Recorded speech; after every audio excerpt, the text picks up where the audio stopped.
formas de la curva, en caso de intolerancia, bueno, y de ese tipo de pruebas de laboratorio, básicamente, cuándo se hacen, cuándo se toman, cómo se interpretan, en qué tiempo, a qué horas, con qué, ¿cómo se llama? Con qué criterios y demás, y demás. ¿Listo? Es eso. Que si hay que hacerle curva de insulina para pronóstico, más bien que curva de glucosa, es mejor hacer una curva de insulina que me va a marcar mejor cómo se va a comportar el paciente y cositas de esas, ¿listo? Listo, profe, gracias. Bueno, está Jessica y está Sara Urbano. Sí, Jessica ya llegó, doctora. Señora, aquí estoy. Sí. Hola, Jessica. ¿Y Sara?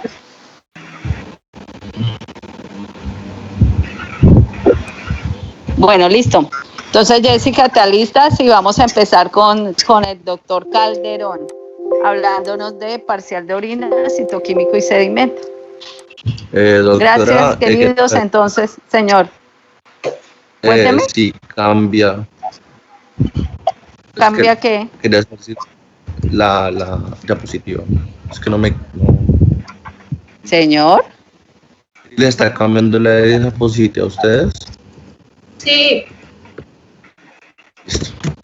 Sí, señor, ya está cambiando. Vale, doctor.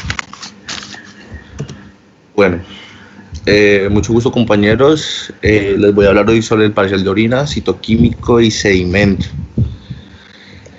Bueno, pues como introducción tenemos que saber que el parcial de orina pues es una muestra simple la cual nos ayuda a diagnosticar ciertas enfermedades, más que todo autoinmunes, los del riñón, sistémicas, como la diabetes y las infecciones urinarias. Como médicos tenemos que aprender a descifrar ciertos resultados, puesto a que esto nos lleva a un diagnóstico más adecuado y más conciso. En análisis de orina incluye un examen físico, químico y una observación microscópica del sedimento. Esos son los 3 pasos a seguir normalmente. Pues, ¿qué es el parcial de orina? Pues es una simple prueba diagnóstica, la cual se utiliza con mucha frecuencia en la medicina, en nuestra rama, y pues consiste en recoger una pequeña cantidad de orina y desplazarla al laboratorio, y al recoger esta orina tiene que ser en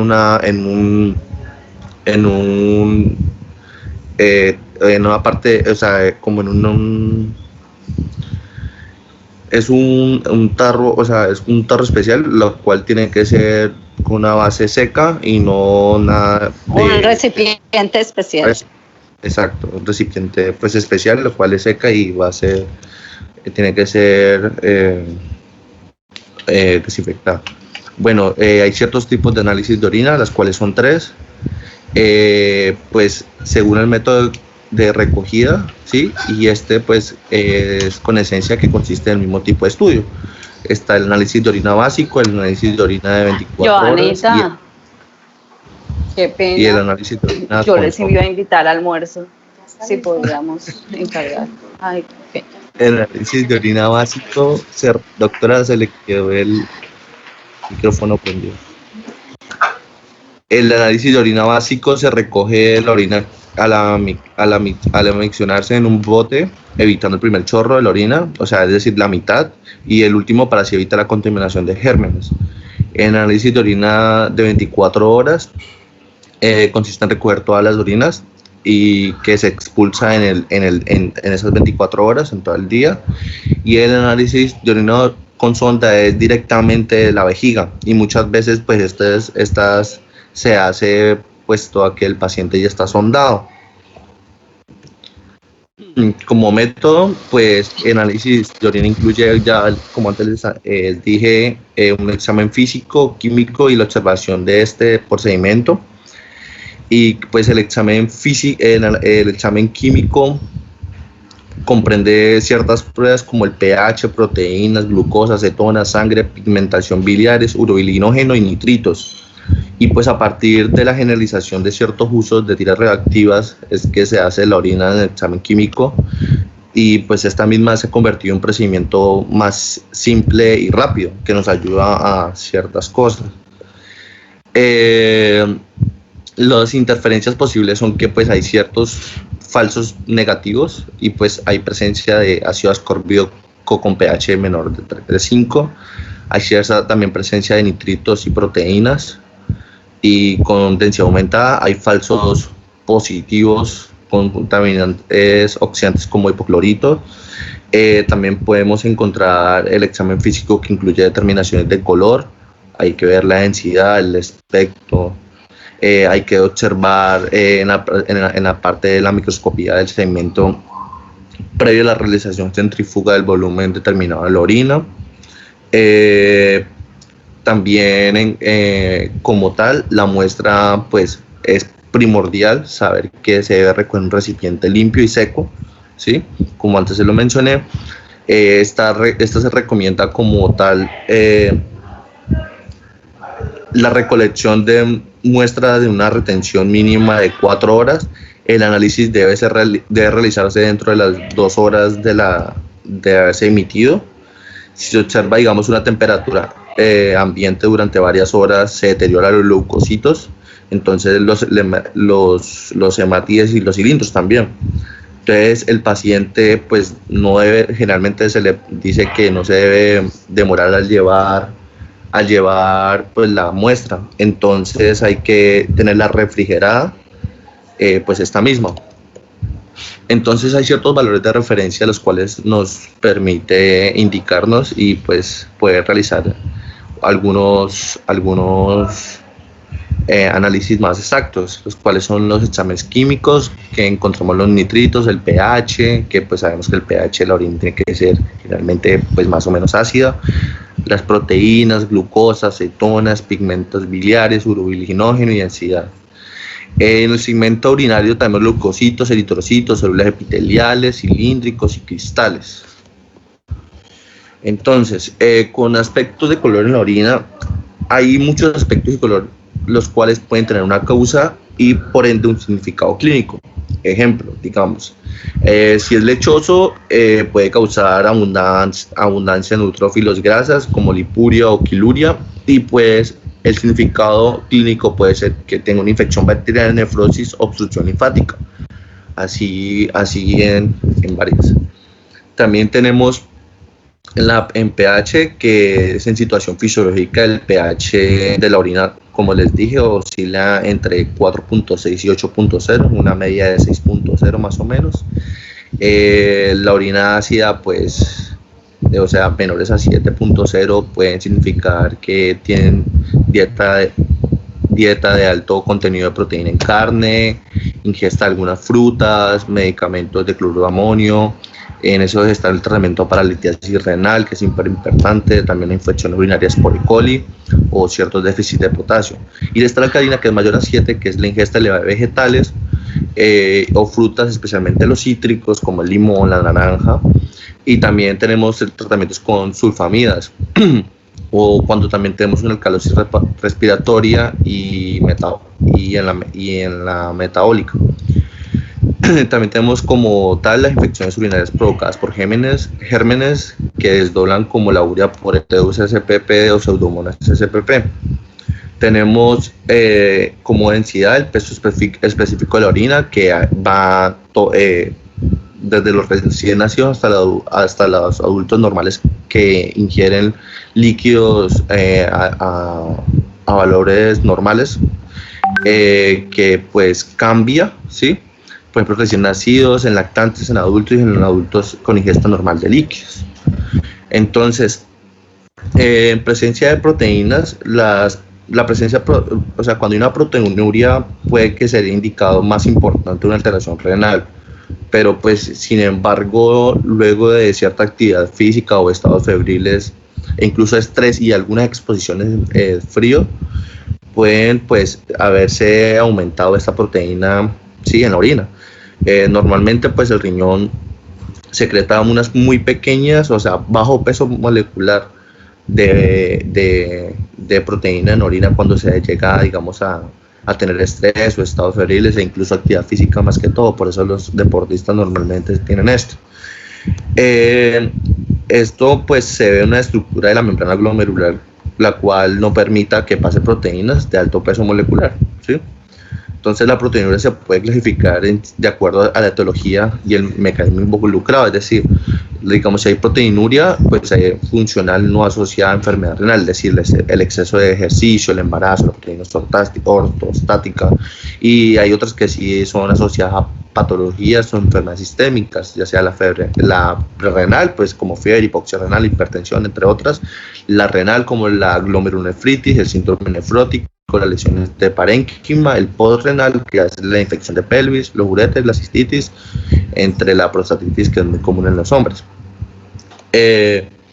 Se puede producir el tipo de enfermedad renal por una cantidad y el tamaño de proteínas presentes, es decir, si hay proteína mínima de 0.5 gramos sobre 24 horas, ya puede ser un significado y podemos descartar, por ejemplo, como una preeclampsia en mujeres, ¿sí? Entonces el significado clínico sería un riñón poliquístico, una pielonefritis, entre otros.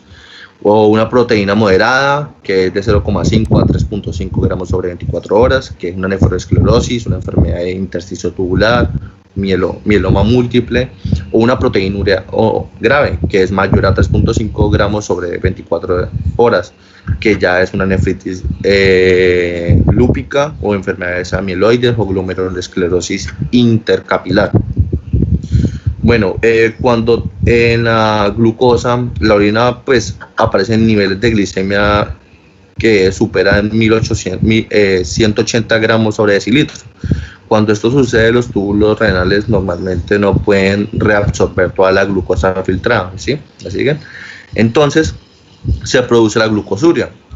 Entonces, las condiciones más importantes asociadas con glucosuria normalmente son las que tienen no diabéticas y sin hiperglucemia y con hiperglicemia, es decir, sin hiperglicemia puede ser embarazo, enfermedades renales, errores congénitos, y con hiperglicemia pues la diabetes mellitus, la glucosuria alimentaria, los tumores, el síndrome de Cushing, el hipertiroidismo y el nefrocromocitoma. En cetonas aparecen en la orina como parte del metabolismo incompleto de ciertos ácidos grasos. Pues normalmente el individuo como dieta normal, el valor medio es de 20 miligramos sobre decilitro.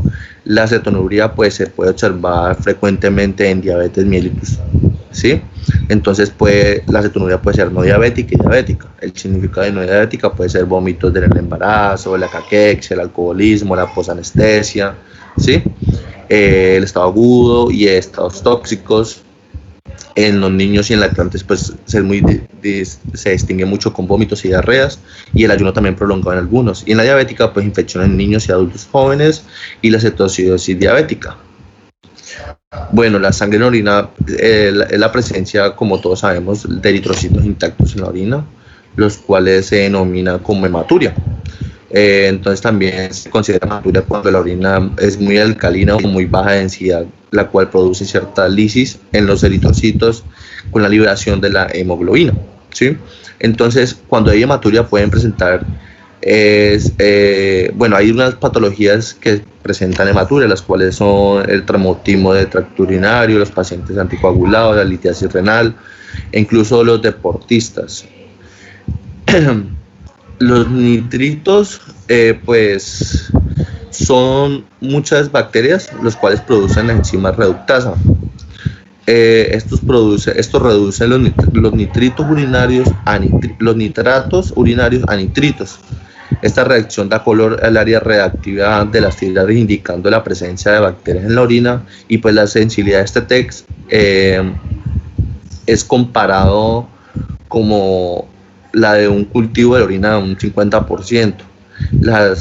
Las tiras reactivas se utilizan como prueba selectiva que permite detectar bacterias, aunque en casos no se sospecha como clínicamente, ¿sí?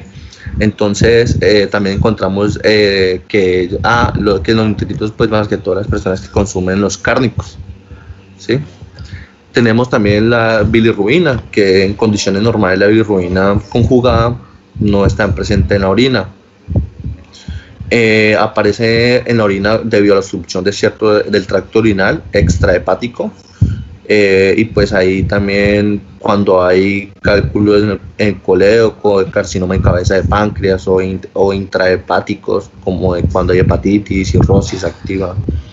Entonces los métodos mayor de sensibilidad de la detección de bilirrubina son las tablets Ictotex, o las tiras reactivas también. El urobilinógeno es producido por el metabolismo de las bacterias intestinales sobre la bilirrubina conjugada. Entonces la detección de este urobilinógeno en orina no forma parte del análisis de rutina de la orina completa, sino que la utilización de las tiras reactivas sirve como tal para conocer el estado de la función hepática. Entonces el urobilinógeno aumentado en anemias o anemias hemolíticas o homeopáticas, hepatopatías, disculpen, como la hepatitis y cirrosis. Y ahí también interferencias, como antes lo dije, también pueden haber falsos positivos o falsos negativos. Como digamos en falsos positivos, pues porfobilinógeno, o en falsos negativos como la presencia de nitritos o formaldehídos. Ahora, como sedimento en orina, pues es una práctica de mucha utilidad a pesar de su... ¿Sí?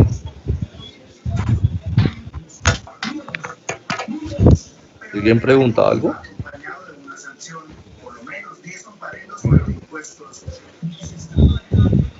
No, siga.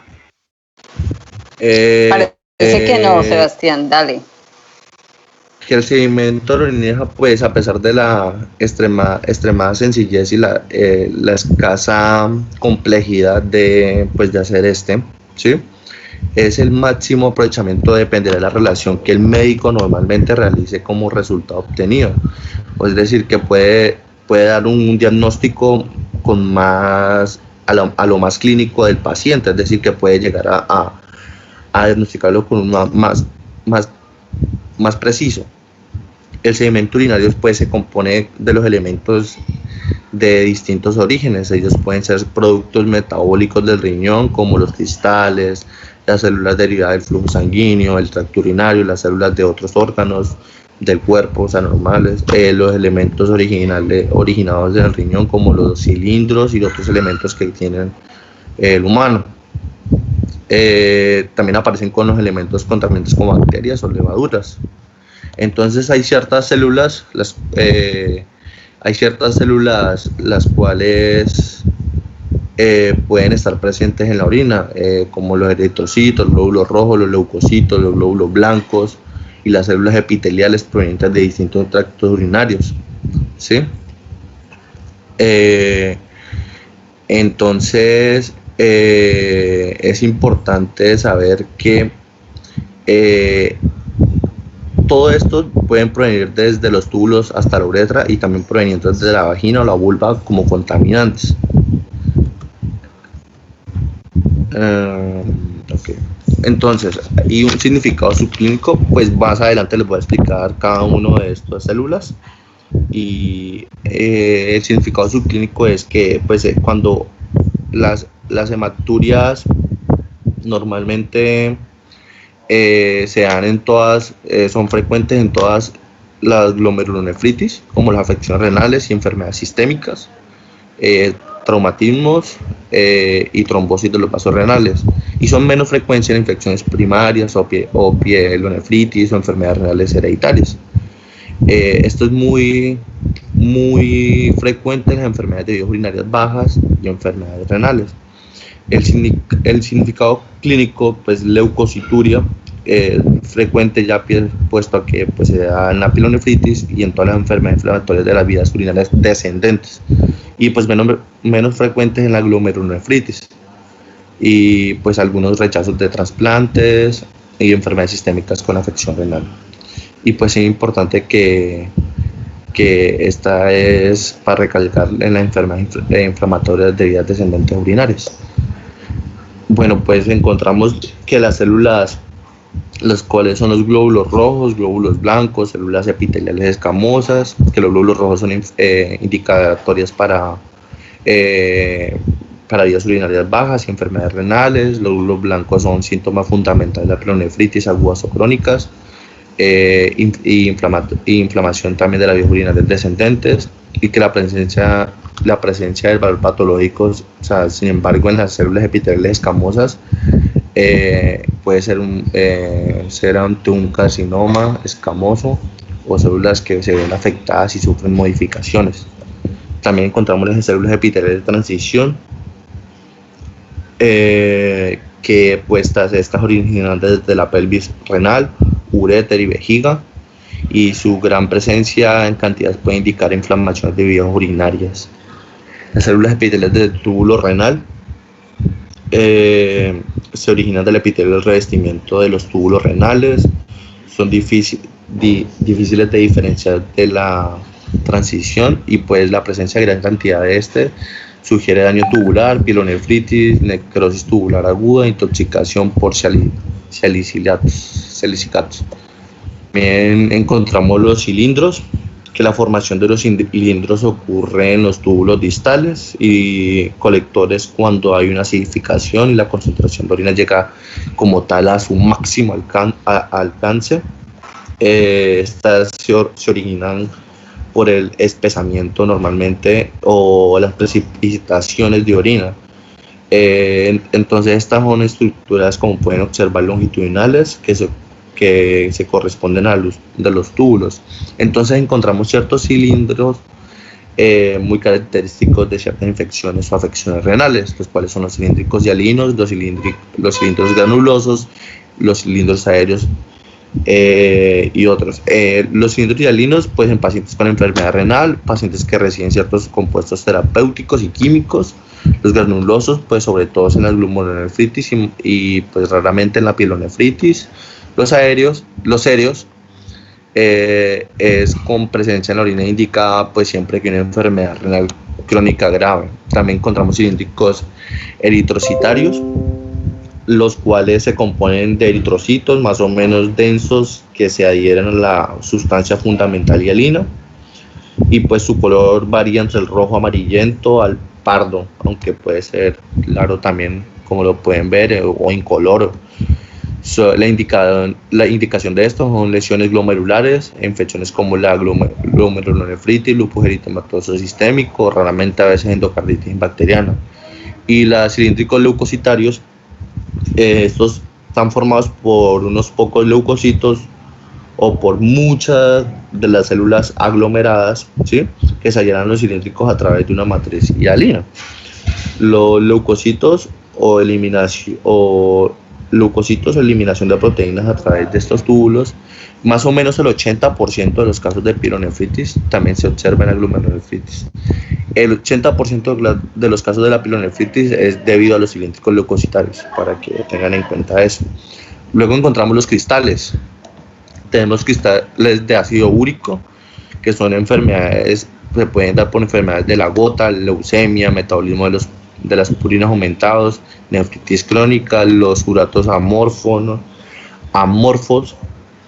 que son sales de ácido úrico, los cuales se encuentran en orinas ácidas o neutras y son frecuentes en orinas concentradas como en caso de la fiebre y también en la gota. Están los oxalatos de calcio, que normalmente se los encuentra en orinas ácidas, aunque también pueden formarse en orinas con pH ligeramente alcalinas a neutras. Pues estos se encuentran cuando hay cálculos renales, mielitis, enfermedades del sistema nervioso, enfermedades hepáticas o enfermedades renales crónicas. Encontramos los cristales de ácido hipúrico, que en gran cantidad se encuentra en gran cantidad en pacientes en estados febriles agudos y enfermedades hepáticas. Los cristales de fosfato amorfos aparecen en orinas neutras y alcalinas, son incoloros, gránulos que contienen presencia en acúmulos y aparecen como tal, no tienen significancia clínica. Los cristales de fosfato de triple calcio, que aparecen mucho en la cistitis con retención de orina y con la formación de cálculos renales.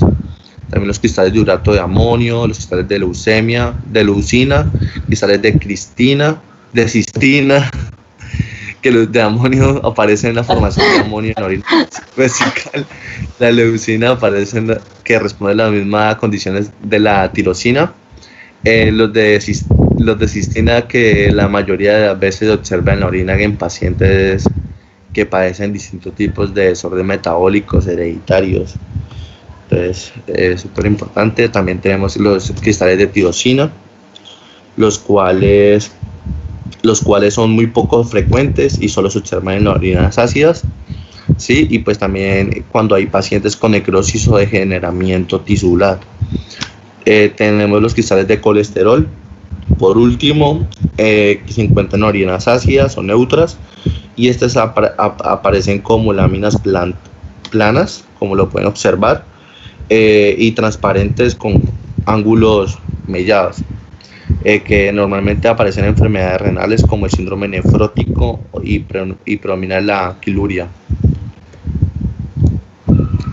También tenemos las bacterias, que pues no existen bacterias a nivel renal ni vesical, a pesar de que la orina está libre de ellas. Pueden contaminarse con bacterias presentes desde la uretra hasta la vejiga, o en la vejiga también. El significado clínico de esta, pues, cuando una muestra de orina es recolectada de forma estéril y contiene gran número de bacterias, además está acompañada por muchos leucocitos, y es muy factible encontrar unas infecciones como el tracto urinario. También encontramos los hongos, que son estructuras incoloras de forma ovalada. A veces se los puede confundir con eritrocitos, pero algunos son más pequeños que estos. Además, con frecuencia presentan evaginaciones tubulares o filamentos, que son las linfas. El significado clínico, pues como lo podemos observar, es común encontrarlos en pacientes con enfermedades metabólicas como la diabetes mellitus, y se observaba un cierto valor patológico en pacientes con bajas defensas o inmunosuprimidos, en pacientes con casos de Candida albicans, la que desempeña un papel importante en este y fundamental. También encontramos el mucus. El mucus se trata de filamentos irregulares de forma acintada, largos, delgados y ondulantes, de longitud variable. De estos filamentos mucosos, muchas veces cuelgan células epiteliales, leucocitos, eritrocitos e incluso cristales. Existen normalmente en la orina en pequeñas cantidades, pero pueden ser muy abundantes en caso de inflamación o irritación del tracto urinario. Y pues muchas gracias.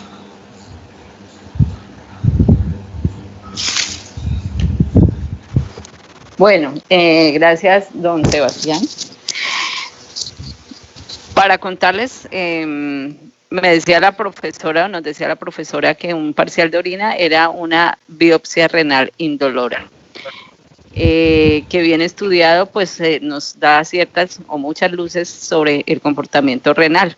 Entonces, como dijo Sebastián, se divide en dos partes importantes, y uno es el citoquímico, el otro es el microscópico. Entonces, cuando hablamos de químico, él ya mostró unas tiras por donde se revisan ciertos componentes como la glucosa, proteínas, urobilinógenos, cetonas, pH, densidad, con unos valores de referencia que él mostró, que son importantes saberlos. Igual, como ustedes ya saben, todo por obligación, reporte de laboratorio debe tener sus valores normales enfrente. Entonces, relacionados con cada una de las pruebas. Aunque él ya los mostró, están bien. Generalmente la orina tiende a ser ácida, la densidad tiende a ser baja, la densidad es de 1.015, no 1015, ¿cierto? Porque una densidad de 1015 sería terrible, sería una sopa. La densidad suele o tiende a parecerse al agua si es una orina en estado normal. Entonces la densidad siempre va a ser muy cercana a la del agua, 1.0 algo, 0.10, 0.12, 0.15. Importante es tener la relación con los procesos fisiológicos de acuerdo a lo que observen en la parte citoquímica, como estamos hablando. Si hay una glucosa alta, pues ya Sebastián nos contó que puede ser de procesos relacionados con diabetes o no relacionados con diabetes, ¿no? Entonces recuerden que hay una filtración glomerular de glucosa que si se excede en la sangre, pues vamos a tener más a nivel urinario, va a pasar a nivel urinario. Importante, las proteínas, y lo malo de eso es que las que se miden ahí son proteínas muy grandes, o sea, son proteínas en tamaños o en cantidades grandes. Lo ideal es medir proteínas en concentraciones pequeñas, como la famosa microalbuminuria, que me permite darme cuenta de que el riñón está fallando antes de que empecemos a expulsar grandes cantidades. Entonces, eso sería interesante que pudiera cambiar un poco el parcial de orina y poder medir menos cantidades. Mientras tanto, hay un examen aparte que se llama microalbuminuria, que es el que se hace para ver las cantidades tan pequeñas. Entonces, cuando ya tenemos proteínas a nivel urinario, pues podemos estar pensando en un daño renal, aunque habían unas exclusiones, como dijo Sebastián, que son los deportistas. Entonces hay proteinuria del deporte, ortostática, de cuando cambian a veces de posición, de sentados a parados, bueno, pero eso sí se obtiene gracias a la buena revisión del paciente, una buena anamnesis.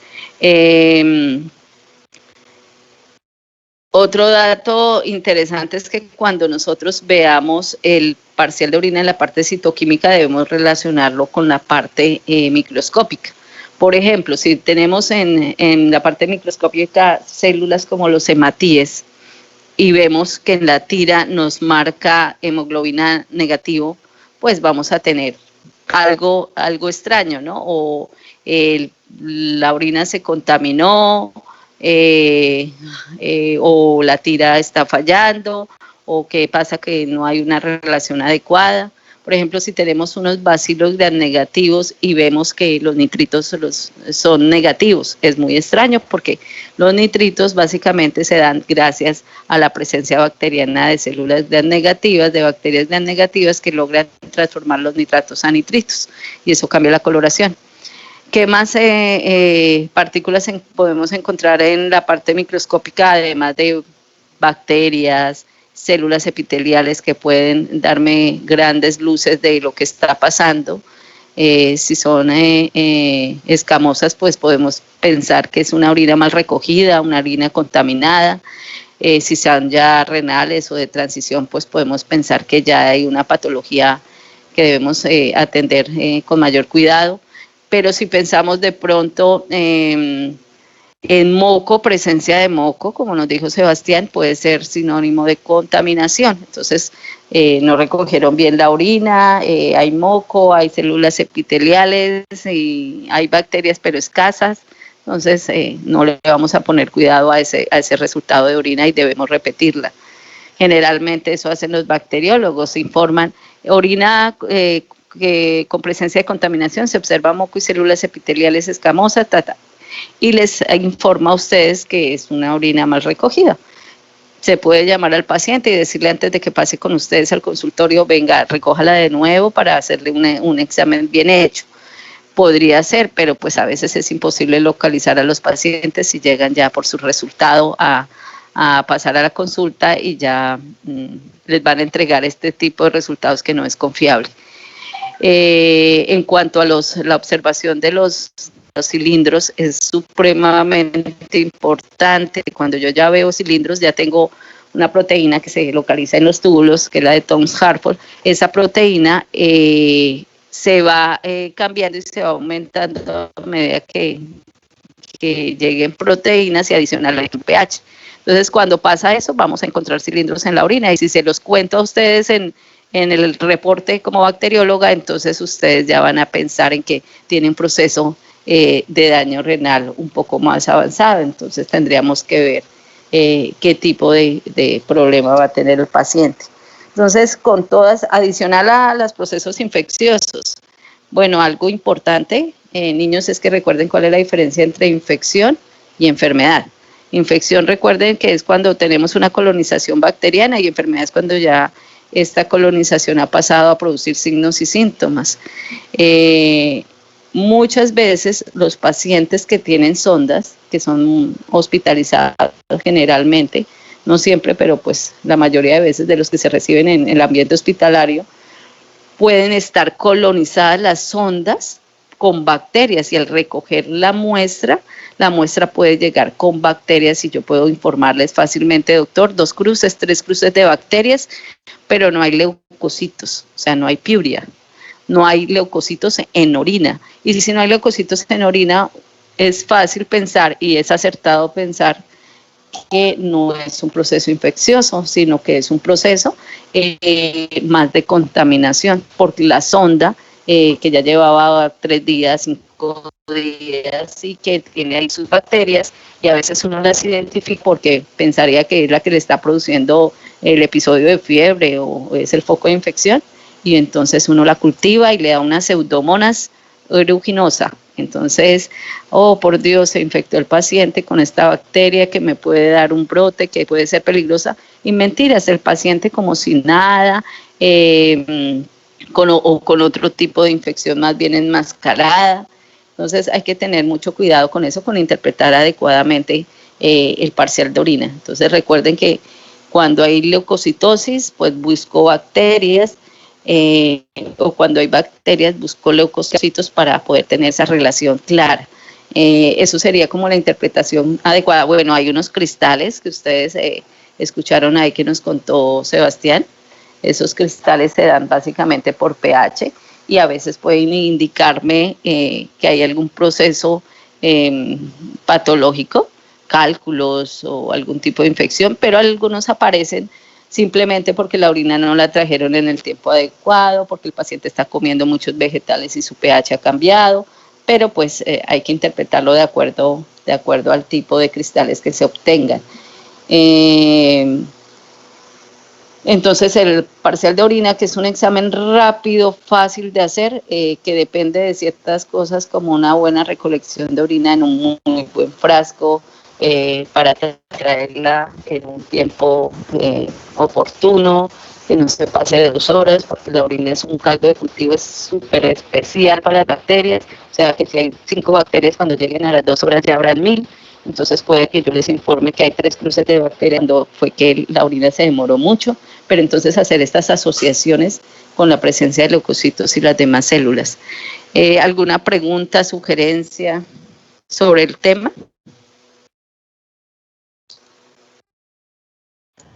Profe, yo tengo una pregunta. Señor. Pues es que no sé si eso sea, pues creo que es una pregunta como medio boba, pero bueno. Profe, lo que pasa es que yo me acuerdo una vez, yo vi que, digamos, tomaban una muestra de orina funcionando el abdomen con una aguja y la extraían directamente de la vejiga, o sea, no utilizaban la sonda. ¿Eso aún se usa o nunca se ha usado? ¿O cómo es? Sí, eso se llama punción suprapúbica. Y se usa, pero generalmente en niños. Por ejemplo, el doctor Martínez lo hacía mucho en el hospital. Es una orina que es pura, es un líquido puro, como pensar en un líquido cefalorraquídeo.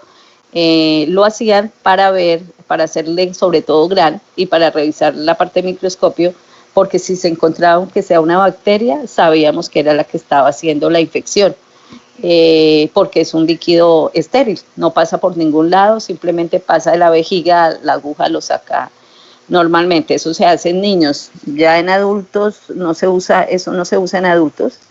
La emisión espontánea es fácil de hacer, pero sí era una práctica que se hacía en niños, y niños muy pequeños, niños menores de 2 o 3 meses, donde podrían recoger una orina rápidamente, pero lo tenía que hacer el personal especializado. Entonces, en este caso lo hacía el neonato, el doctor Martínez, que era el que enviaba esas punciones suprapúbicas o PSPs, que son las orinas estériles. Y siempre le avisaban a uno como bacterióloga, mire, esta es una punción suprapúbica para que uno la manejara de esta manera. Y ya no la recolectaban en un frasco de orina normal, sino en un frasco de orina estéril, porque generalmente iba para cultivo. Pero sí se hacía o se hace con niños menores de 3 meses. Ok, gracias, profe. Bueno, ¿Otra pregunta o seguimos con Jessica?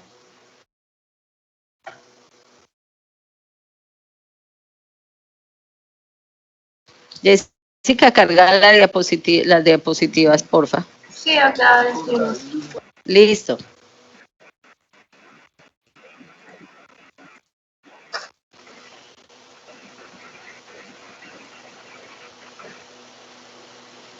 No sé.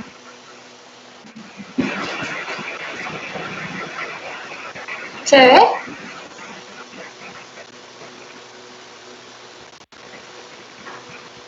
¿Me están escuchando? Sí, amor, sí la estamos escuchando. ¿Y se ve la presentación? Sí, sí se ¿Sí, ve. seguro? Sí, señora, ahí está, presente. Medio segura. ¿Empiezo ya? Sí. 3, 2, 1. Hola.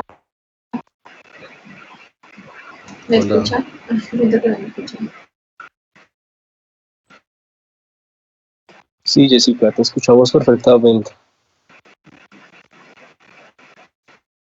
Bueno, realmente no le encontré como un nombre específico a la exposición, ya que se trata de 3 temas diferentes. Bueno, entonces, primero vamos a hablar del ácido úrico, segundo vamos a hablar de la proteína C reactiva y tercero vamos a hablar del ácido láctico. Bueno, primero tenemos lo que es el ácido úrico, el cual el ácido úrico va a ser una sustancia formada por el organismo después de la digestión de las proteínas que va a generar una sustancia llamada las purinas. Esto nos quiere decir que el ácido úrico es como un producto final del metabolismo de las purinas. Pero ¿qué son las purinas? Las purinas son unos compuestos químicos que las células van a usar para elaborar los elementos fundamentales tanto del ADN como del ARN. Y entre las purinas vamos a encontrar las dos más grandes purinas, que es la guanina y la adenina. Las fuentes de purinas pueden ser tanto exógenas como endógenas. Las fuentes endógenas se adquieren a partir de la síntesis que realizan las células y los tejidos. Y por la parte exógena se va a adquirir por medio de la alimentación, ya sean los alimentos ricos en purinas, son las carnes, especialmente las carnes rojas, y todos los alimentos que son derivados de la leche, como el queso, etc. Bueno, entonces, como podemos observar, para obtener como tal el ácido úrico, va a ser de 2 grandes bases, que es que ya les había hablado, la guanina y la adenina. Entonces, estas dos se van a dar por diferente, se van a dar de manera individual, sin embargo, se van a unir en una xantina. Entonces, primero vamos a empezar con la adenina, en la cual por medio de esa aminasa va a generar lo que es una inosina monofosfato, que es la que vamos a ver acá, o también llamada la IMP. Esta, por medio de la pirofosforinasa, va a generar lo que es la hipoxantina. Esa hipoxantina, por medio de la acción de la xantina oxidasa, se va a formar como tal xantina, y esa xantina también se va a unir a una xantina oxidasa, formándose como tal ya el ácido úrico.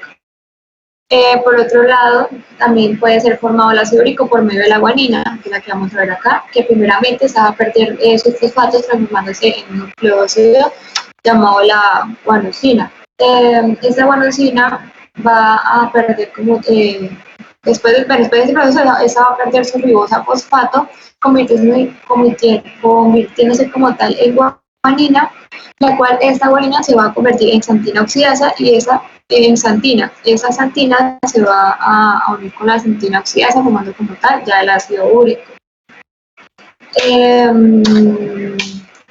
La concentración de ácido úrico va a variar, depende del sexo, ya sea hombre o mujer. En un hombre va a ser unos de 3.5 a 7 miligramos por decilitro, y en la mujer va a ser alrededor de 3 a 6 miligramos por decilitro las concentraciones de ácido úrico en la sangre.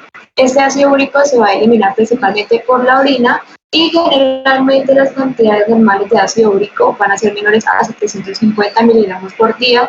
Este ácido úrico también puede ser eliminado, pero muy raramente por los intestinos. Las funciones de este Principalmente va a ser una molécula antioxidante predominante en el plasma y es esencial para la inducción de algunas respuestas inmunitarias.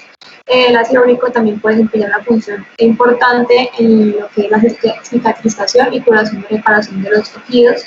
También nos va a servir como una alarma para la administración del proceso inflamatorio, que es importante para la reparación de los tejidos. Va a ser un eliminador de radicales libres de oxígeno.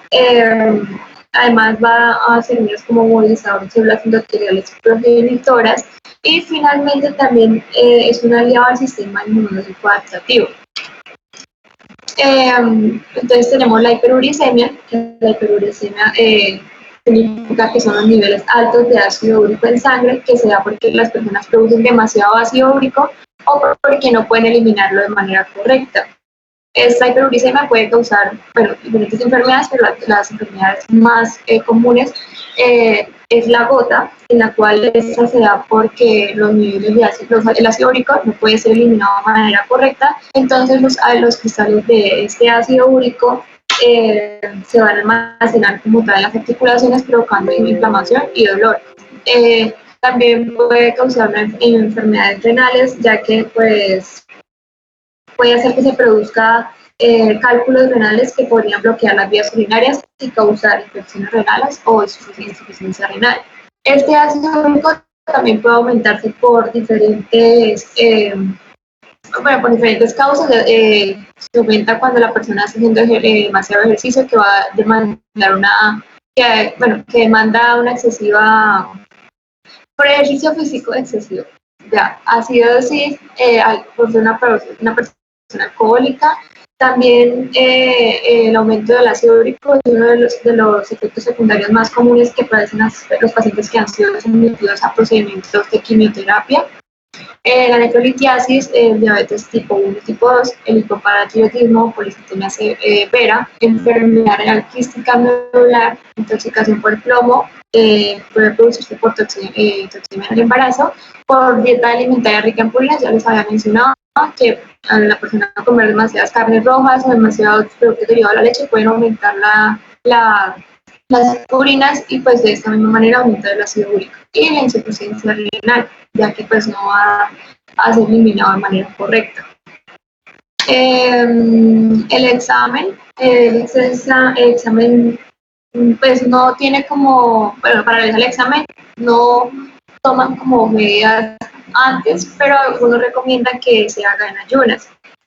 Ese examen se va a hacer para detectar cálculos renales, o cuando los pacientes tienen síntomas de cálculos renales, ya sea dolor de espalda, sangre en la orina, dolor al orinar, etc. También se va a hacer el examen de ácido úrico para diagnosticar gota. Cuando la paciente presenta síntomas de gota, ya sea hinchazón o dolor en las articulaciones, la piel rojiza o la piel caliente. También para controlar los niveles de ácido úrico en quimioterapias, ya les había nombrado, las personas que se meten en quimioterapias aumentan los niveles de ácido úrico, ya que pues, la destrucción de células cancerosas o la pérdida de peso pues hace que esos niveles aumenten. Entonces se hace de dos maneras, por medio de la prueba de sangre, que se hace normalmente, se extrae la sangre en la vena y pues se analizan los niveles en la sangre. También se puede hacer por prueba de orina, en la cual esa se deberá recolectar durante un periodo de 24 horas, el cual también se le conoce como análisis de orina de muestra 24 horas. Entonces, en esto los pacientes tienen que pues, tener como un adecuado proceso para la recolección de la orina, en el cual pues primero se debe orinar por la mañana y anotar la hora en que se orina. Después, durante las 24 horas siguientes, se guarda toda la orina, pues que sea, la primera orina no se guarda, esa se orina normal. Ya después, durante 24 horas, se sigue recogiendo toda la orina que pues, se haga el paciente. Posterior a eso, se guarda en un recipiente en el refrigerador o una nevera portátil. Tiene que estar fría la muestra. Y ya, pues posteriormente, se lleva al centro médico para ser analizada. como tal se hace para analizar como tal los niveles de ácido úrico en sangre. Continuamos con la PCR, en la cual, o también llamada proteína C reactiva, en la cual esta es una proteína de fase aguda que se va a sintetizar en el hígado. La síntesis normalmente de esta es de 1 a 10 miligramos al día, en la cual se va a ver incrementado 1 gramo cuando se presentan algunas inflamación aguda. Esa PCR va a ser estimulada por las citocinas inflamatorias, fundamentalmente la IL-1 y la IL-6. Su concentración se va a ver aumentada rápidamente cuando hay respuestas de procesos inflamatorios, tanto procesos agudos o ya sean procesos inflamatorios secundarios a traumas, y esa concentración de PCR se va a disminuir una vez se haya habido la resolución de la inflamación. La vida media de la PCR en sangre es de 19 horas y se puede, y como tal, a lo que les acabo de decir, la PCR es uno de los marcadores más sensibles a la inflamación. Es como les había nombrado, la IL-6 es una de las principales citocinas involucradas en el proceso inflamatorio. Es una citocina que cumple diferentes funciones biológicas, como podemos ver en la imagen, pero pues aquí nos estamos fijando especialmente en la PCR. Entonces es importante porque va a estimular el hepatocito para que produzca células de fase, proteínas de fase aguda, dentro de los cuales pues tenemos la PCR, proteína C reactiva. Los niveles normales de PCR en sangre es de 0.3 miligramos por decilitro o de 3 miligramos por litro. Esta PCR es usada para evaluar el riesgo de sufrir una enfermedad cardiovascular, donde los niveles que nos indican pues el riesgo son si el paciente tiene 3 miligramos, más de 3 miligramos por litro, quiere decir que el paciente tiene un alto riesgo de producir una enfermedad cardiovascular. Si el paciente tiene de 1 a 3 miligramos por litro, quiere decir que tiene un riesgo medio de producir una enfermedad vascular. Y si el paciente tiene unos valores menores de 1 miligramo por litro, tiene un bajo riesgo de producir una enfermedad cardiovascular. Por otro lado, se han especificado como pautado ya unos valores que nos van a indicar si la inflamación o la infección es leve, moderada o severa, entre los cuales pues, tenemos un valor de 3.0 a 10 miligramos por litro, pero cual nos va a indicar que es una inflamación leve, que ya infecciones ligeras como la gingivitis, la gripe, el resfriado, faringitis, etc. Valores entre 10 y 40 miligramos por litro generalmente nos van a indicar que son un poquito más graves, pero pues no son así complicadas, por decirlo así, como la varicela o la infección respiratoria. Valores por encima de los 40 miligramos por litro generalmente nos va a indicar lo que es una infección bacteriana, y cuando son valores mayores de 200 miligramos por litro nos va a indicar ya una infección severa, en las cuales puede ser una septicemia y puede ser, al no ser tratada de manera correcta, nos puede dar, puede estar en riesgo la vida del paciente. ¿Para qué se usa?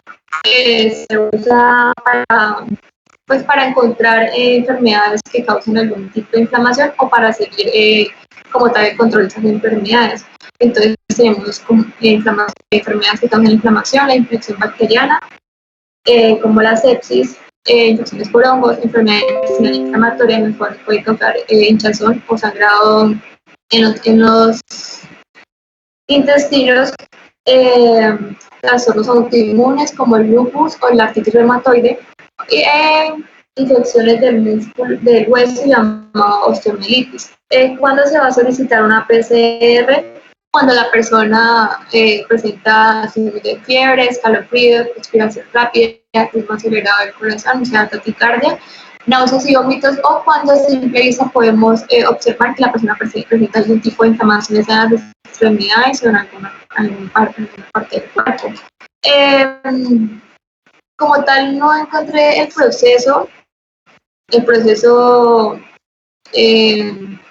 que se hace en el momento del análisis de laboratorio, porque ahorita buscando solo aparecía coronavirus, pero pues simplemente en este examen lo que se va a hacer es como evaluar un fragmento del ADN para saber si se va a encontrar material genético de algún patógeno o microorganismo que nos pueda estar causando como tal la inflamación. Y ya pues se realiza por medio de la muestra de sangre. Ya finalmente tenemos lo que es el ácido láctico, en el cual es un producto de la metabolización de la glucosa. Como pues ya sabemos, la glucosa es la principal fuente de energía que utilizan los músculos durante la actividad física. Perdón. El ácido láctico o lactato, que se llama así en su forma derivada, que como más se va a encontrar en el organismo, es producto del metabolismo de la glucosa para obtener energía cuando se sobrepasa el metabolismo aeróbico. El metabolismo aeróbico es un proceso químico en el que el oxígeno se usa para producir energía a partir de los carbohidratos o azúcares. Este ácido láctico es producido como tal en las células musculares, ya que pues aquí es donde más se va a demostrar una demanda de glucosa cuando la persona pues está haciendo actividad física. Y este a su vez nos va a servir como combustible pues a nivel muscular para pues como tal producir como una fuente de energía en los músculos para poder producir una fuente de energía en los músculos para en el momento en que se está haciendo una demanda de oxígeno intensa.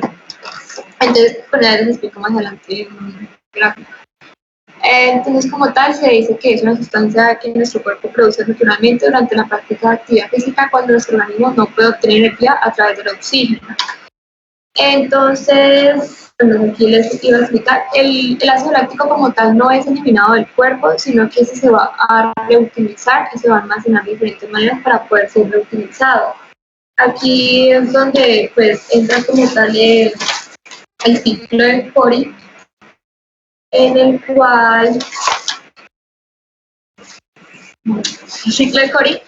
cual pues nos va a demostrar de qué manera el ácido láctico puede ser reutilizado en nuestro organismo. Entonces, en ese ciclo de Cori vamos a tener como una relación fundamental entre el músculo y el hígado.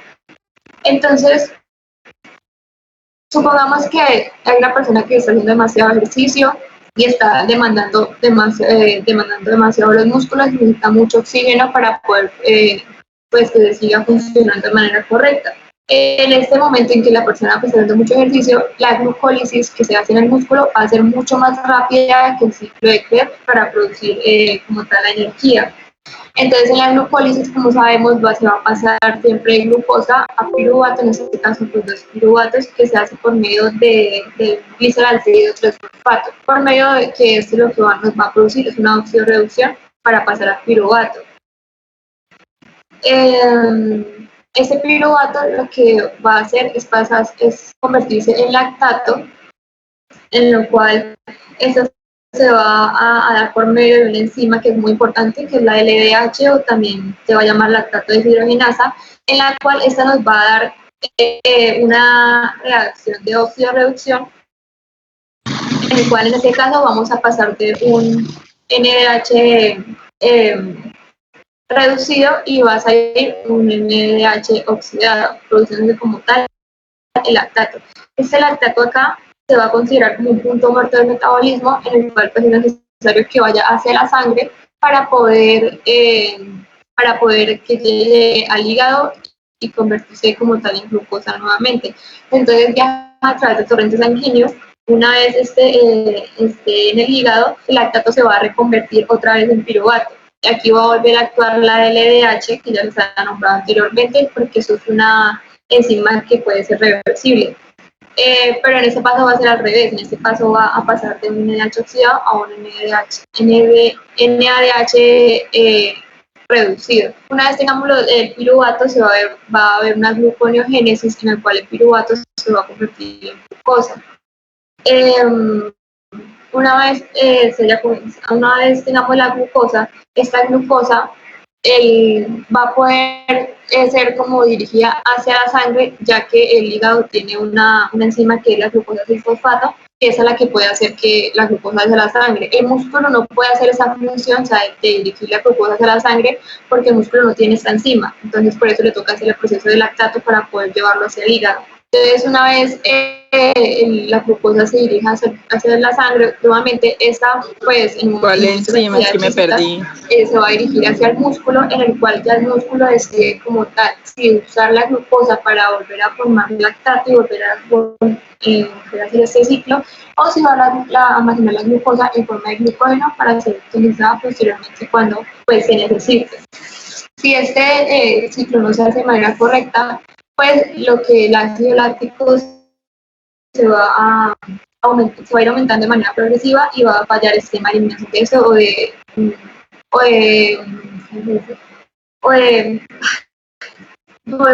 poderlo guardar en el organismo, y lo que nos va a dar es un índice de fatiga muscular. Bueno, ya como tal para el examen, como sabemos, el cuerpo descompone carbohidratos para utilizarlos como energía cuando los niveles de oxígeno son bajos, pero pues cuando son bajos cuando durante el ejercicio físico intenso o por una infección o una enfermedad. Normalmente los niveles de ácido láctico es de 4.5 a 19.8 miligramos por decilitro, y pues se va a ver aumentado cuando la demanda de energía muscular sobrepasa la disponibilidad de oxígeno en la sangre. El ácido láctico nos puede ocasionar muchas afecciones, principalmente pues, en los músculos, en los cuales va a hacer una acidificación del medio muscular, va a producir una inhibición de las enzimas metabólicas musculares, va a haber la aparición de cansancio, disminución de la eficacia de la contracción muscular y fallo en la creencia del sistema contráctil. Principalmente ese examen para detectar los niveles de ácido úrico en sangre se va a hacer porque hay una sospecha de que el paciente presenta una acidosis láctica, en la cual pues es un examen fácil, se va a hacer la extracción de sangre y pues se va a analizar la prueba como tal en laboratorio si hay un ácido láctico aumentado o no. Muy rara vez también se puede hacer por medio del líquido cefalorraquídeo, pero pues no es como muy utilizado. Algunas enfermedades que nos puede aumentar los niveles de ácido láctico van a ser, pues, como vamos a anotar acá, la mayoría son enfermedades que van a hacer que el cuerpo produzca menos oxígeno y pues de esa forma activar como tal el metabolismo aeróbico y produciendo más ácido láctico. Entonces tenemos la insuficiencia cardíaca, la enfermedad hepática, la enfermedad pulmonar, insuficiencia de la cantidad de sangre oxigenada que llega a ciertas zonas del cuerpo, sepsis, que es una infección grave que afecta a todo el cuerpo, o la hipoxia, que son niveles muy bajos de oxígeno en sangre. Y ya, eso es todo lo que tenía. ¿Sí lo entendieron?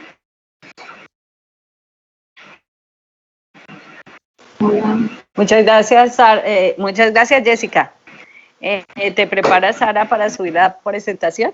Listo, niños. Sí, a Jessica le tocaron variaditos los temas, no muy relacionados, pero muy buena explicación. Entonces, queda claro que la PCR, que es una proteína de reacción aguda, reactante en fase aguda, pues aumenta con muchas patologías. También no es que sea muy específica. La han descrito de acuerdo a la cantidad de valores o a los números, a los valores numéricos que se puedan presentar, y la asocian con patologías especiales, si es cardíaca, si es sepsis más bien, si es una parte inflamatoria, pero pues ya saben que la PCR se aumenta con muchas cosas y entonces es adecuado hacer un...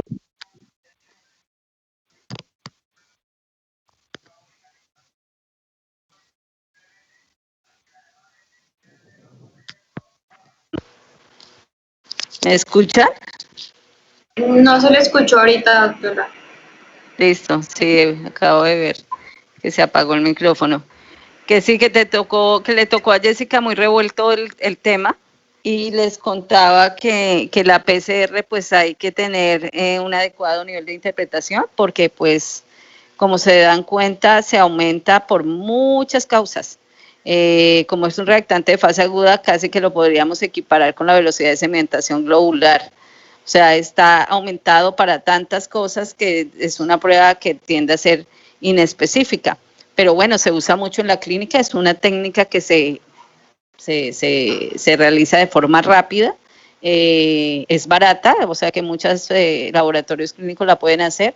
Si es por aglutinación, hay nefelometría que es un poquito más costosa, más precisa, pero tiene su significado en la inflamación.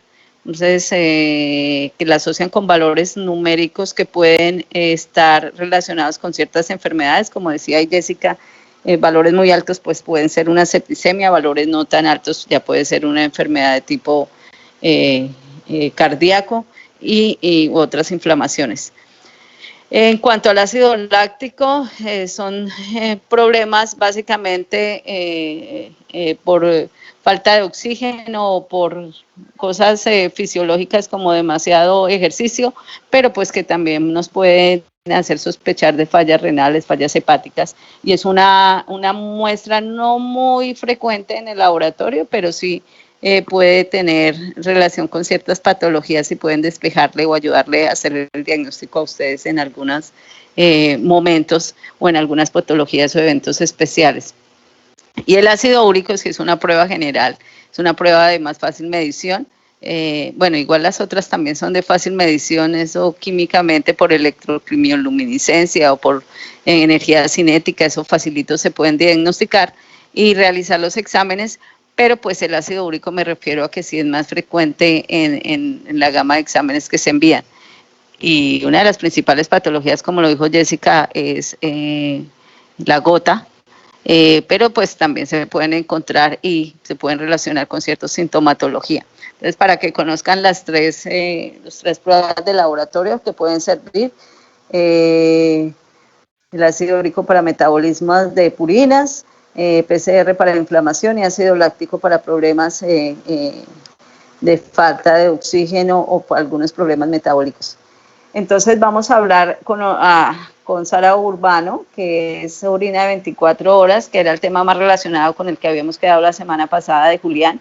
Entonces seguimos con este examen que ha sido como el más importante para medir la filtración glomerular. Entonces, por favor, Sara, empecemos. Gracias. Señora. Buenas tardes, ¿me escuchan? ¿Sí? Perfecto. Sí, ya ven la presentación. Sí, señora. Listo. Bueno, entonces vamos a hablar de 3 exámenes que se realizan con la orina de 24 horas. Entonces, primero, vamos a ver pues el examen de la depuración de creatinina. Entonces, vamos a decir que la creatinina es un compuesto guanidino que se deriva de la arginina, glicina y metionina dietarias por el metabolismo hepático. Entonces, esta creatinina, principalmente, o sea, lo que es un producto del metabolismo de los músculos, ¿sí? Entonces, es un producto de la degradación de la creatina. Entonces, esta se elimina principalmente por la filtración glomerular, por eso es que este examen de depuración de creatinina es como el más importante para medir y para sacar la tasa de filtración glomerular. Y pues esto se debe al peso molecular de la creatinina, que el peso molecular es bajo, de 113 daltons, y la creatinina pues no se fija en proteínas. Entonces, bueno, entonces vamos a ver cómo es el metabolismo de la creatina y cómo llega a ser creatinina, que ya es el producto de desecho y que se desecha pues por el riñón. Entonces, la síntesis de la creatina empieza en el hígado y en el páncreas principalmente. Entonces acá tenemos los productos que son la glicina, la metionina y la arginina, y estos lo que van a ocurrir a estos compuestos es que va a haber una metilación del guanidoacetato. Esta metilación hace que se convierta en la creatina, y esta creatina se va a almacenar en cerebro y músculo. Y ahí pues va a cumplir sus funciones, pues todo ese metabolismo. y una vez ya ha sido utilizada, ocurre pues una fosforilación, se convierte en creatinina fosfato, pierde agua y ahí sí es como queda la creatinina. Entonces la creatinina lo que hace es viajar por sangre a los riñones para pues ser eliminada. Bueno, entonces vamos a tener acá los valores normales de la depuración de creatinina. Entonces van a ser de 15 a 20 miligramos kilogramos días en la mujer y de 20 a 25 miligramos kilogramo día en el hombre.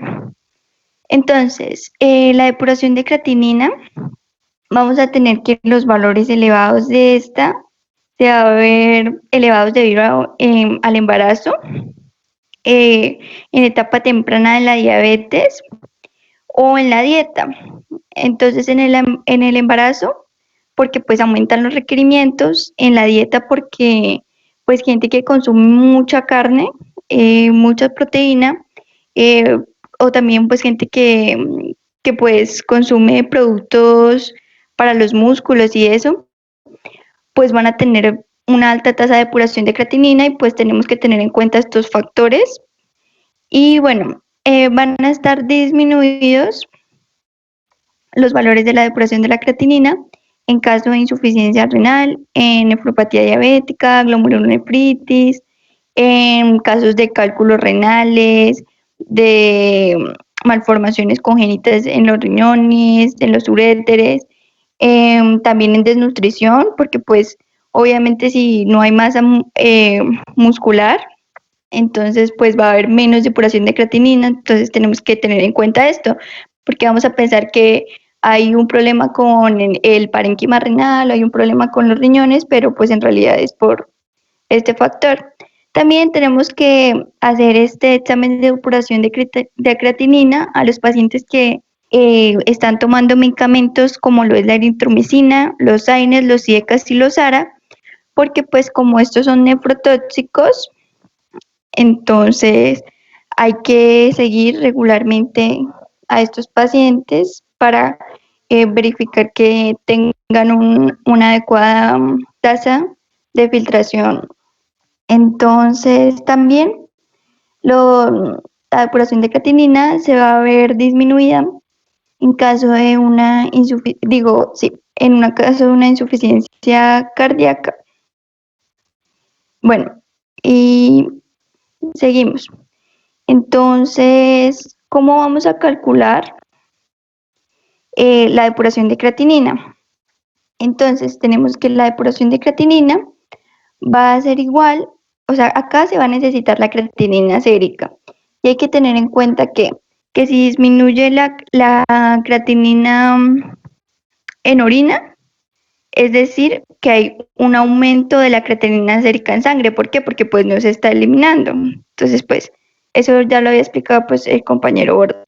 Bueno, y entonces, la depuración de creatinina va a ser igual a la creatinina sérica dividido a la creatinina dividido entre la creatinina urinaria por el volumen de orina de 24 horas por la superficie corporal. Entonces, esta es la fórmula para sacar la depuración de creatinina, pero tenemos que tener en cuenta que esta depuración de creatinina se saca para evaluar y estimar la función renal. Entonces, para estimar la función renal, vamos a tener dos fórmulas como las más utilizadas.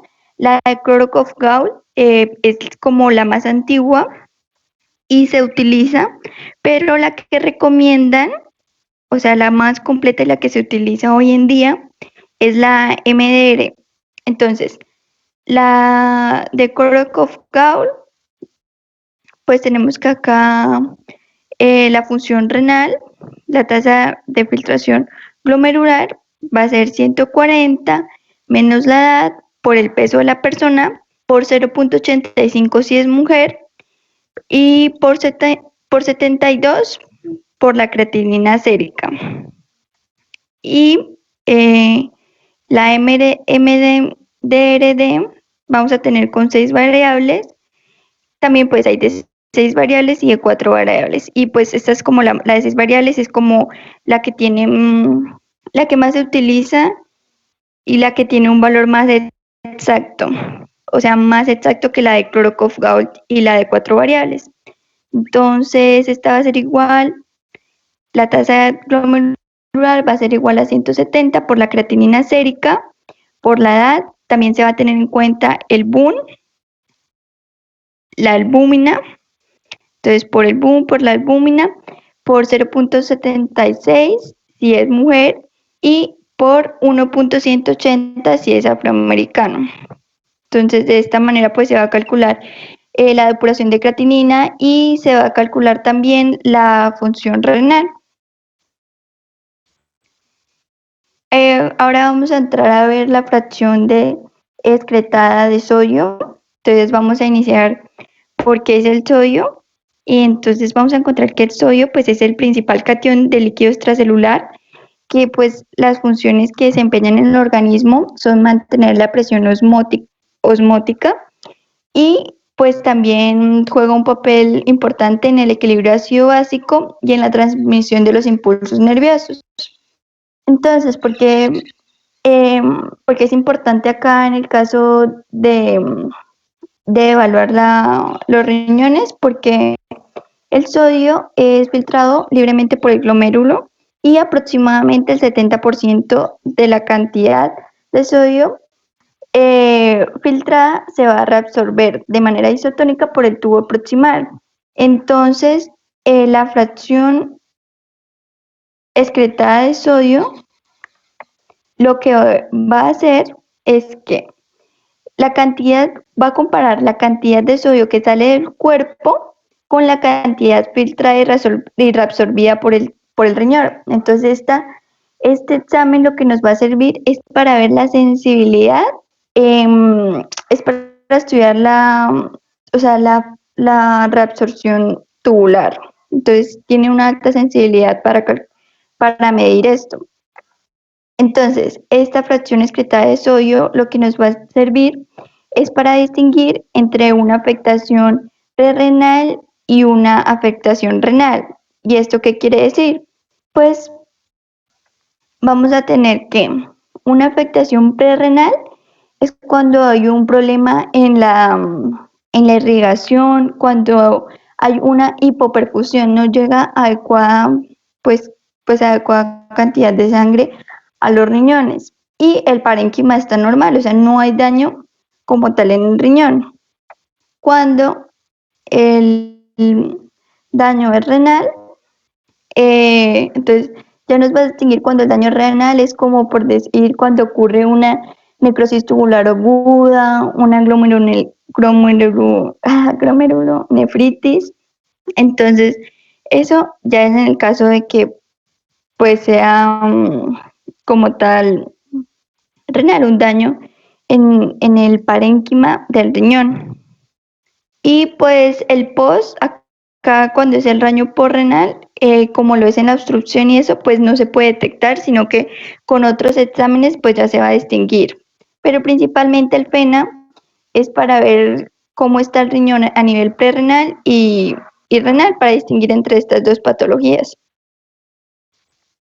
Entonces acá vamos a tener como dos imágenes para explicar mejor el daño prerrenal y el daño renal. Entonces tenemos acá la presión, el aumento de la presión es lo que va a llevar a que se excrete el sodio. El problema acá es que no está llegando una suficiente cantidad de sangre, por lo tanto la presión va a estar disminuida. Entonces no está pasando suficiente sodio y lo que vamos a ver acá es que va a haber una fracción disminuida, una fracción excretada de sodio disminuida. Entonces, cuando está disminuida, como vamos a ver más adelante los valores normales, pensamos en un daño prerrenal. En cambio acá, pues vemos que en sí el problema no es la irrigación, llega suficiente cantidad de sangre, filtra normalmente. El problema ya es a nivel tubular, ya que no existe una buena reabsorción como en la necrosis tubular aguda. Lo que pasa es que pues no hay hay un daño, entonces no se puede reabsorber, entonces se excreta más sodio, entonces hay un aumento del sodio, hay un aumento de la fracción excretada de sodio. Entonces acá ya vamos a ver los valores normales. Entonces el valor normal siempre es menor a 1. Pues obviamente con otros exámenes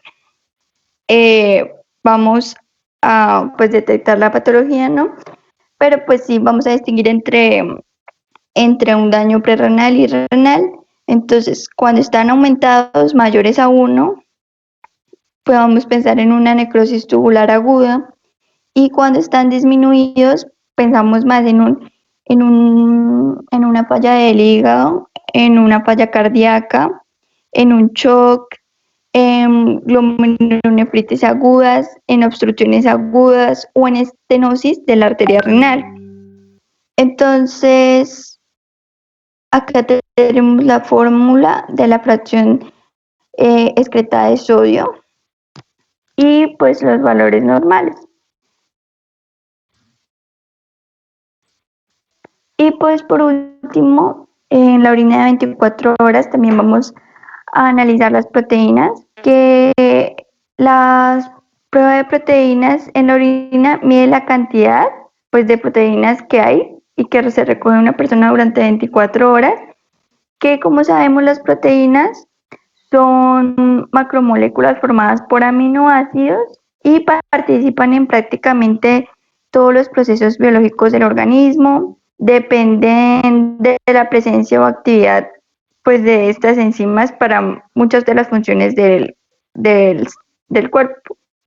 Entonces, tenemos que los valores normales es menor a 80 miligramos por 24 horas.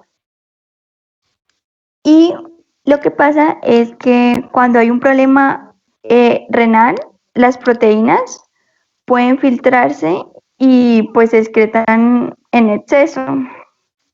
Entonces, vamos a encontrar que la proteinuria, es que siempre como cuando hay proteinuria, es decir, que hay un daño a nivel renal, debido a que, porque pues si se está filtrando en gran cantidad de estas proteínas, es decir, que el riñón no las puede filtrar adecuadamente, hay un daño en el riñón. Entonces, o sea, lo patológico es la proteinuria. Entonces vamos a definir la proteinuria como la excreción urinaria de proteínas en cantidades mayores de 150 miligramos por día, y cuando la proteinuria es mayor a 2 gramos día, siempre se piensa pues como en una enfermedad renal. Y también vamos a encontrar que la proteinuria pues tiene causas benignas y no siempre vamos a pensar que de pronto hay una glomerulonefritis, una necrosis tubular aguda, nada de eso, sino que simplemente puede ser porque el paciente está en un estado febril, o la paciente puede estar con con grados altos de deshidratación, o también en personas que han hecho ejercicio intenso, ¿sí? durante pues mucho tiempo y se han exigido a gran escala. Entonces vamos a encontrar que la proteinuria se va a encontrar como de 3 maneras. La proteinuria puede ser debido a un daño glomerular, como en el caso de la glomerulonefritis, en pues todas sus divisiones patológicas. En el caso de que el daño sea tubular, como en la nefroesclerosis hipertensiva, en la necrosis tubular aguda, etc. Y en proteinuria por hiperfusión, en el caso de que la persona padezca de mieloma múltiple. Y pues ya eso es todo. Gracias. Gracias, Sara.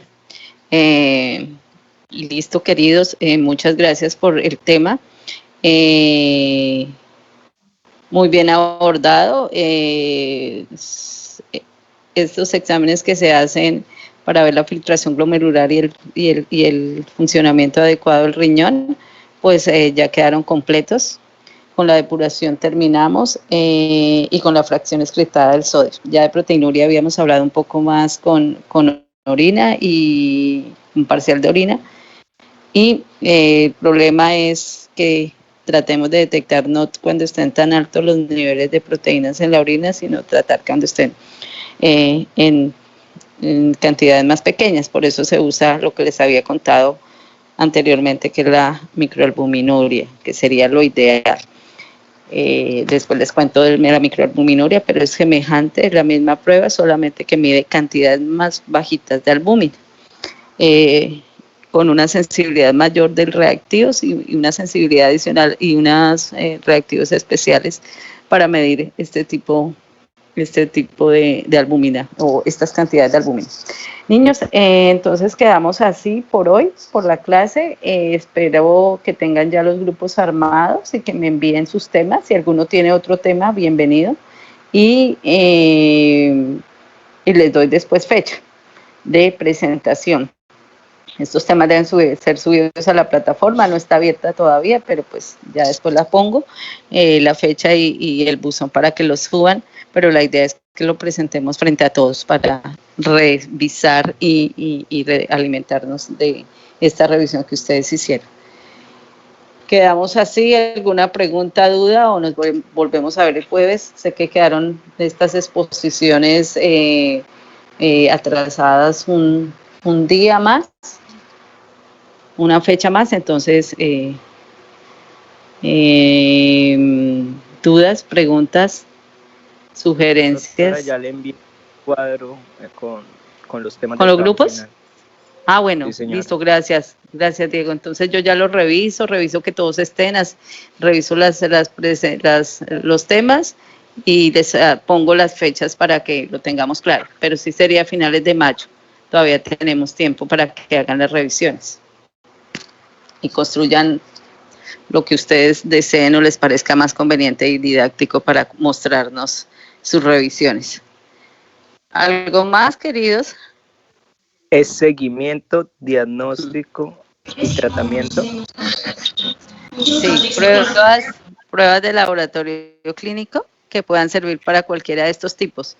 Hay algunas que para una entidad, un evento, que solamente nos importa el diagnóstico, entonces pues solamente nos vamos a centrar en eso. Pero si esta entidad puede tener pruebas para hacer diagnóstico, seguimiento o pronóstico, pues entonces las describimos también allí por medio de exámenes de laboratorio.